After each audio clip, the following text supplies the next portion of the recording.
Hello, this is Matt on the Moon Lambo channel. Check out this headline from Tron Weekly. Going short on Ripple might get you wrecked. Here's why you should start longing XRP. Short XRP, you gon' get wrecked, son. You can run and tell that, homeboy. That's Antoine Dotson right there. So I'm going to cover that. I'm going to talk a little bit about XRP price. And then the last thing, wrapping up the video, this is fascinating. This is from Cointelegraph. Bitcoin price catalyst will be S&P 500 new all-time high, says Tom Lee.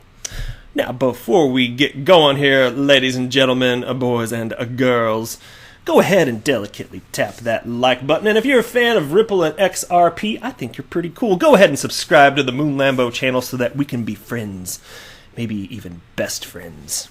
So let's dive right into this piece from Tron Weekly. I'll tell you what, for a website titled Tron Weekly, they sure like to cover XRP a lot. I think they might have a secret crush. Following the 2019 opening, Ripple's XRP has remained one of the top cryptocurrency projects displaying a low performance despite the first half of the year's bull market. In fact, the price of XRP has remained in a perpetual bearish mode since late 2018. Up until now, the market is trading below the 30 cents mark after falling sharply below the yearly low in mid-August. This shows that a short position is still open, but the future might come with an unexpected bullish behavior. However, the XRP community might be losing hope due to the price depreciation over the past months. But considering the Ripple's use case, Ripple 1, the future is bright for XRP holders as massive adoption of the prospect is more likely to boost up the value of the digital currency significantly. I don't really want to talk about Ripple 1 again. Anyway, as revealed today by Joker, a Twitter crypto analyst and predictor, saying XRP is about to get holders wrecked if they keep shorting as a bullish divergence plays out against Bitcoin pair. The analyst stated that short positions should be closed for now as traders should open a long position on the cryptocurrency. Technically, the bullish divergence is a healthy reversal pattern and a most reliable signal for a change in trend.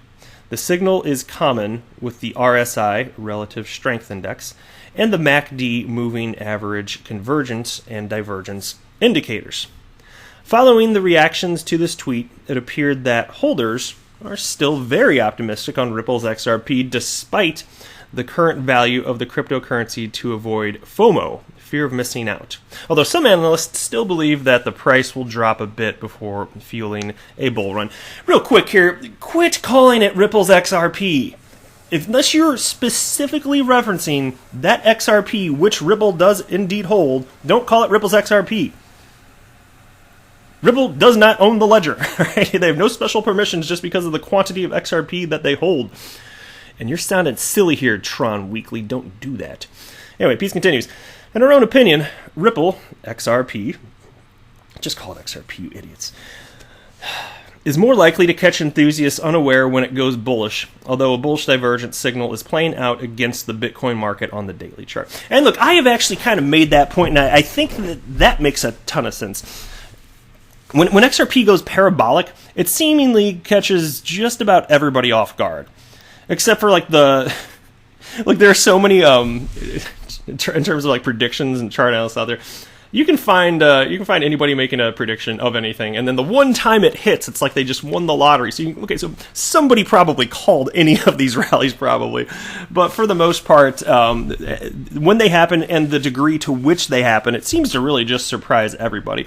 And so, and I always like to say, this is my favorite example. If you go through the entire chart history of XRP, you'll see that it's flat, more or less. I mean, okay, it's volatile and that crypto is volatile, but it's more or less flat in terms of price action for very long periods of time. But then you'll get these bursts eventually, and the one I like to cite the most is when it was 2017.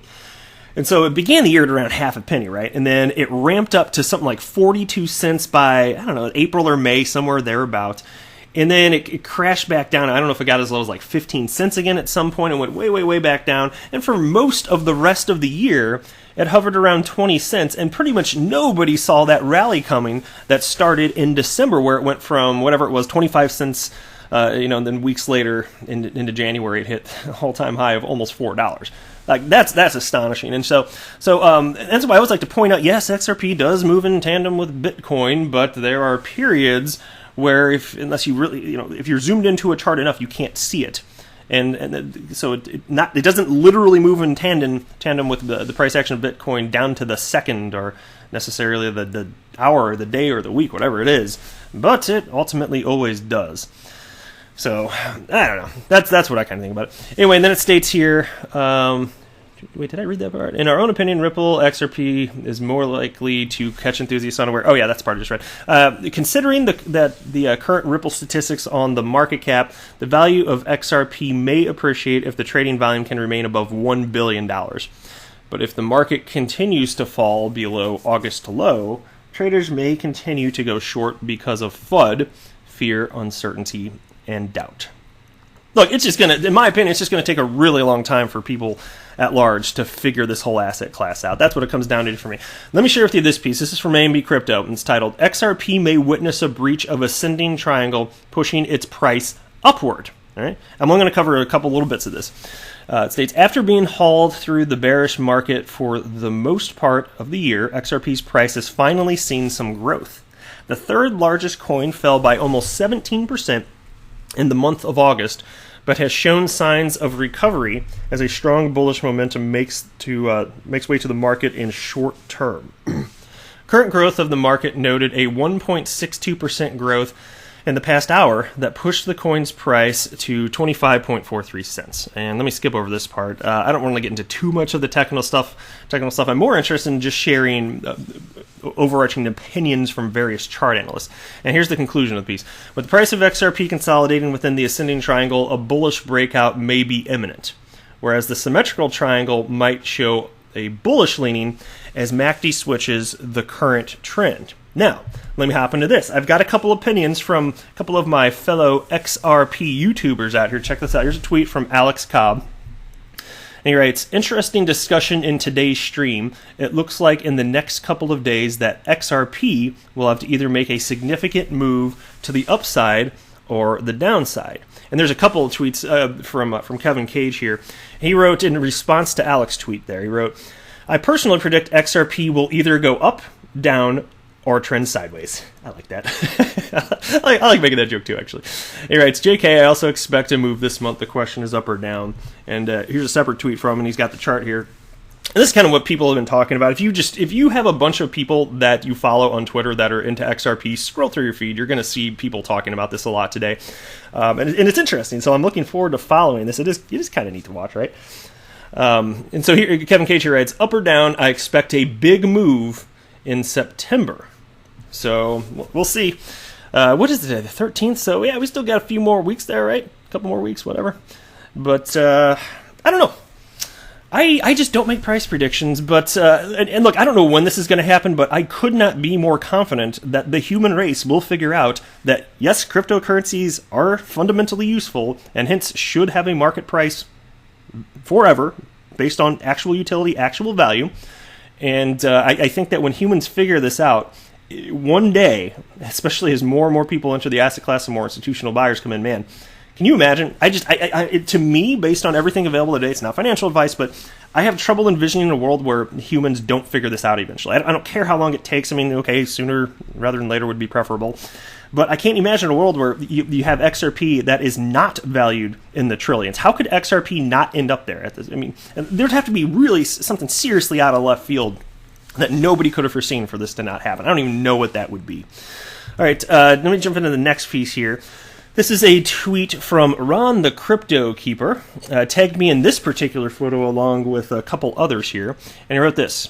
And it actually, funny enough, I covered this in my last video. I don't know if that's what prompted this or if it's just poor timing, because I would have definitely included this in my last video, which was about CoinMe and Ripple's new investment through the Spring Initiative, investing in the cryptocurrency ATMs, which are going to now have XRP, which is really cool stuff, right? But anyway, so here's this tweet that I got tagged in from Ron the Crypto Keeper, who is on Twitter, @LoopyComments. He writes, went to the gas station in my neighborhood just now and saw they have Bitcoin for sale there too.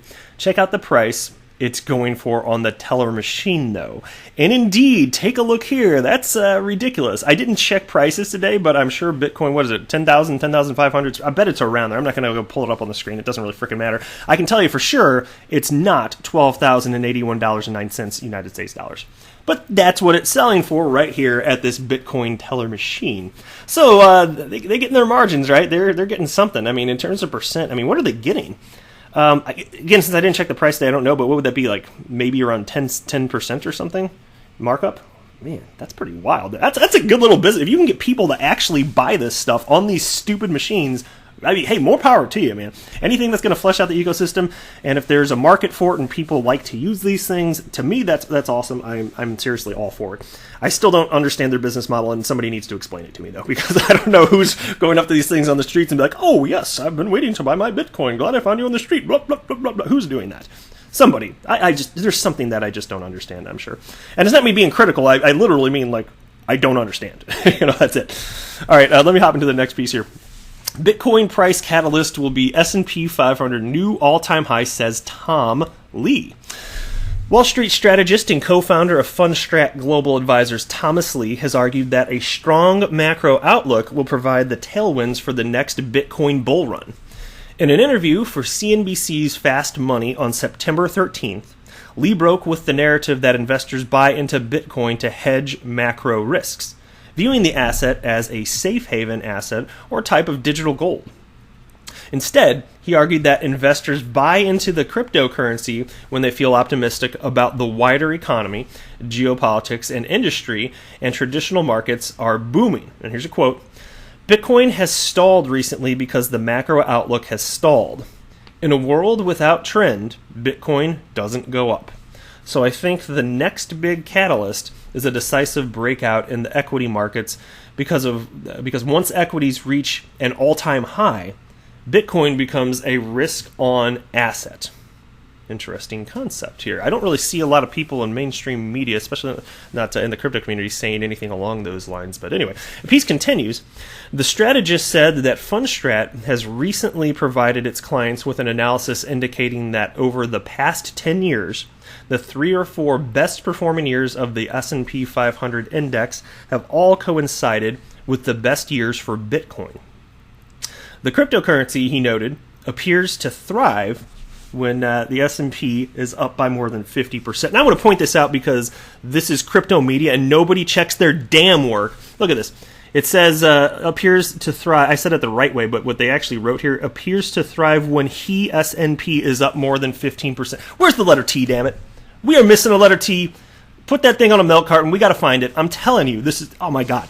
Somebody in crypto media, write your work and then, like, just novel idea. Read it. Check for errors. Maybe you think you're perfect. Let me assure you, you are not. You are going to make errors. It's okay to type up a draft.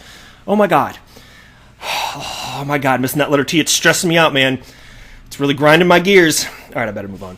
While Lee's primary argument directly countered the notion that investors turn to Bitcoin as a hedge against a bleak macroeconomic climate, he didn't discount the possibility Bitcoin may have legs both as a risk-on and as a risk-off asset. And here's a quote: Bitcoin may be ambidextrous. It works well in a risk-on world, but when you start to get nervous, then you treat it like digital gold. What we had in the summer was a market that looked like it was on a precipice, that looked like it could fall, but it never did. And I think getting stuck in that trend was bad for Bitcoin. He further noted that the equity markets do succeed in breaking out to all-time highs and central banks remain supportive, then strong liquidity will flow into Bitcoin. In such a scenario, he suggested an even more important factor would be a concomitant. What the hell is that word? Concomitant? I might learn something new today. I don't think I've ever seen that word, concomitant.